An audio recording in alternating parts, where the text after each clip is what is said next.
kababayan, ito nga po ang dahilan kung bakit po nakulong si Undersecretary Dr. Lorraine Baduy na spokesperson din ng NTF-ELCAC kasama si Eric Celis. Ito po si Lorraine Baduy ay Undersecretary ng PCOO under the government of President Duterte, yung Philippine Communications Operations Office. At ito naman po ay naimbestigahan dito sa Kongreso dahil dun sa sinasabing fake news na 1.8 billion na expense ng speaker sa kanyang pag-visit sa ibang bansa. Pero dito na contempt po si Dr. Lorraine Baduy, hindi po doon sa fake news, kundi po dahil lang sa pagtatanong sa kanya ng sponsors, kung sino-sino ang mga sponsors nila sa kanilang programa during the time na sila ay nagpo-program. Hindi po sila magkatugma nung abogado dahil sabi ng abogado wala raw sponsors, abogado ng SMNI. At sabi naman po niya meron, mga 3 daw yung sponsors, minsan daw wala. Dahil lang po doon yun na set in content po si dating Undersecretary Lorraine Baduy, mga kabayan. Panoorin po natin yung video kung paano po siya kinontempt. 25% ka, may 25% si Ka Eric. Hindi pa responsibilidad nyo na sino mga sponsor nito? Mr. Chair, I honestly don't care about the money. That's the truth. Gusto ko lang tapusin ito. Pwede ko bang mag-respond dun sa sinabi ni... Ano pong tatapusin ho ninyo? Yung CPP and NDF, sir. Chair, Mr. Chair. Yun nga, Chair, Mr. Chair. Alam po nyo, hindi ho natin pwedeng kasi that's where Congressman JJ is coming from. You have a share. Ergo, you should know who your sponsors are. So you cannot hide on another issue. Huwag mo natin pag-usapan. Napag-usapan na po yan kanina eh. Ngayon, is either walang sponsor or Mr. Chairman, may I Mr. Chair. kasi Mr. Chair, may I clarify? meron Kasi po kayong I think ibang sa... tiyatako. Because tiyatanong ko si Congressman Benny. Ikaw, Congressman Benny, meron kang radio station. Alam mo mga sponsor mo. Diba? Kasi kung konti lang yun, sabi yung konti lang sila. Di mas madaling tandaan mo ang konti eh. Kesa marami. Mr. Chair, if I may. Mr. Chair. Yes. Okay, so, honestly, I didn't know that you were gonna ask, so hindi pumasok sa isip ko kaagad. But now thinking about it, listening to you, it's e-fuel and some food carts, I don't remember the names, and Galileo water, something like that. Okay. Okay, Sir Chair. Tatlong produkto. Pero pa po, nalala nyo? Paiba-iba, minsan nga wala, minsan meron, minsan ganon. Hindi nyo po binabanggit sa show niyan. Thank you to the sponsor. Thank you to the sponsor. Di ba binabanggit niyan? No, Mr. Chair, we don't. Wala kayong Kaya nga, pangitan na hindi ko nga ganyan. siya alam, Mr. Chair. Salamat Mr. po Chair. kayo. Mr. Chair. Kasi dito po sa... Honorable JJ has a first. Hindi na po, Pongdan. Attorney Tolentino, Yes, sabi Mr. nyo Chair. may income sharing kayo. Yes, Mr. Chair. So, do you also concur with the statements of Dr. Baduy na ito yung mga kumpanyang nagsuserve as advertisers doon sa programa? Based on my information, Mr. Chair, with the SMNI team, the show has no advertisers. But in case there's advertisers, Mr. Chair, that is the share. 50% SMNI. No. 25%. Okay, wait. Para lang. You're saying na walang advertisers? As of today, Mr. Chair, none, Mr. Chair. Ano yung sinabi ni Attorney Baduy na e-fuel, food Chairman, card, Galileo water? Ano yun? Mr. Chair. It is an advertisers, not of laban kasama ng bayan, but it is an advertiser of a program prior to that program, Mr. Chair. No, I think these okay. people are lying. Mr. Chairman, I think these people are lying. Why? Here we are Mr. again. Chairman.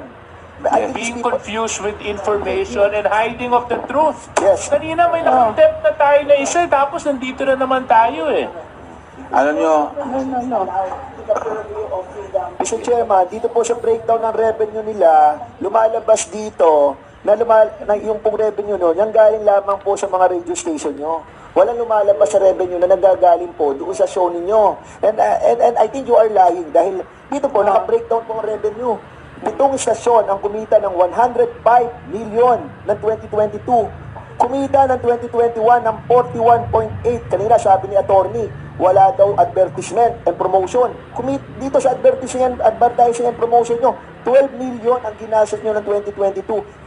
At noong 2021, bigload nyo nga 810,000 lamang. Tapos ang 2022 is 12 million. In other words, Mr.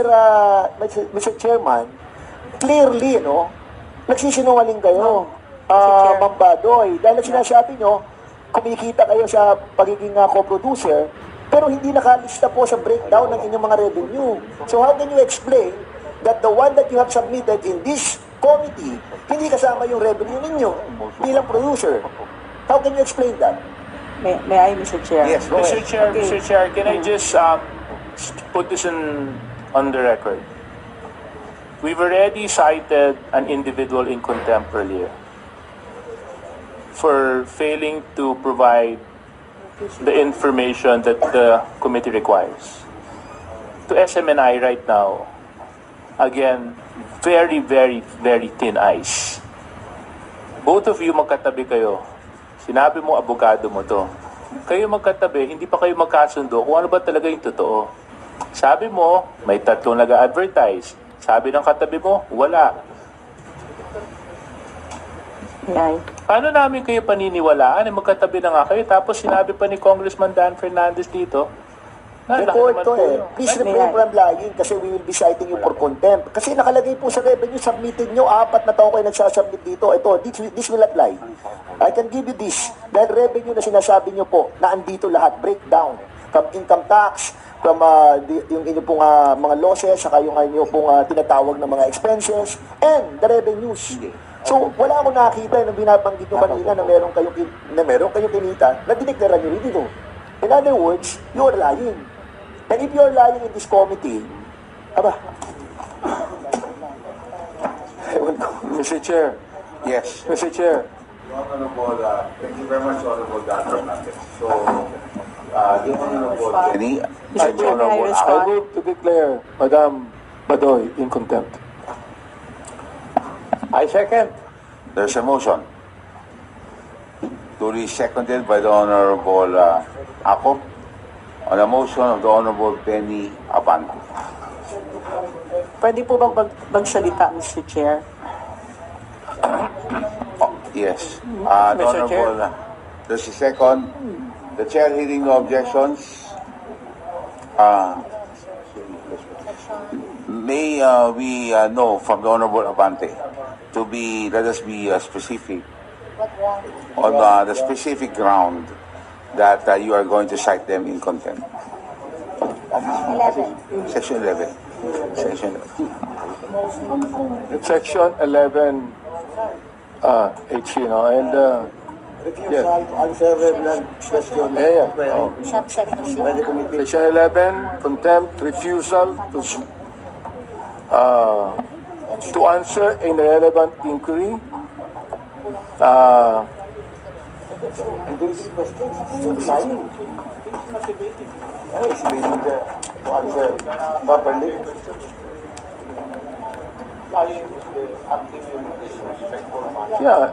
Acting in a disrespectful manner because she was found lying, Mr. Chair.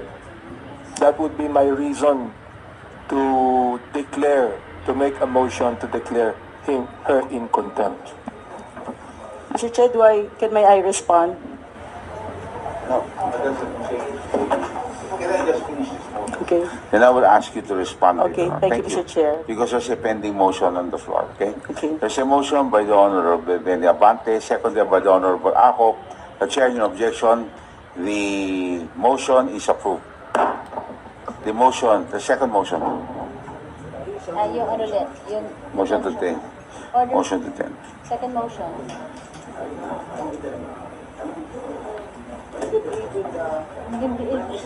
We will, Mr. Chairman, I know. Mr. Chairman, I respectfully move that we will detain Madam Badoy until the committee report of this investigation will be adopted in the plenary, Mr. Chairman. So move.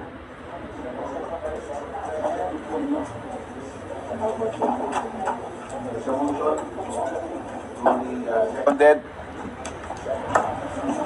Who seconded the motion of the Honorable Akop? The chair in objection, the motion to detain is hereby approved. Yes, please. Mr. Chair, like I told you earlier, this is the place where I grew up in. Dito ako naglaro when my father was in Congress.